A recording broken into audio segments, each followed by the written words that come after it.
L'implantation anarchique des stations à travers la ville de Niamey, on peut considérer ça comme un mécanisme d'association des malfaiteurs. Les stations sont implantées même dans des maisons. On s'affiche pas mal des conséquences qui adviendront. Si vous vous rappelez à un moment de l'histoire, même le ministre du pétrole a été interpellé à l'Assemblée. Et je pense bien que ceux qui sont habilités, au premier chef, le président de la République, il doit prendre des dispositions à la matière pour ramener l'ordre et l'orthodoxie de l'implantation des stations. Parce qu'on craint le pire.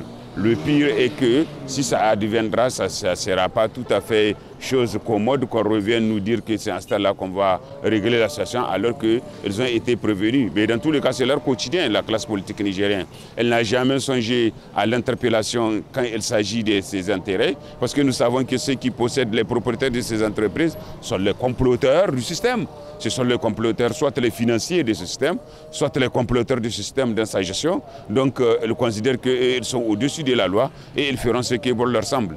Mais dans tous les cas, nous leur disons que l'histoire ne ment pas. Et à tel enseigne que le jour où ça adviendra, on ne le souhaite pas pour notre pays, nous avons prendre nos responsabilités à la matière pour saisir qui de droit au nom du principe de la démocratie pour que les gens rendent compte par rapport aux actes qu'ils ont posés parce qu'ils ont été prévenus que c'est des actes anti-républicains parce qu'ils n'obéissent pas aux dispositions légales des implantations des stations. Et là, je pense bien que, fut-il le président de la République, il faut qu'il se dise que les gens sont en violation flagrante et ce sont des criminels en puissance organisée qui sont en train de poser cet acte.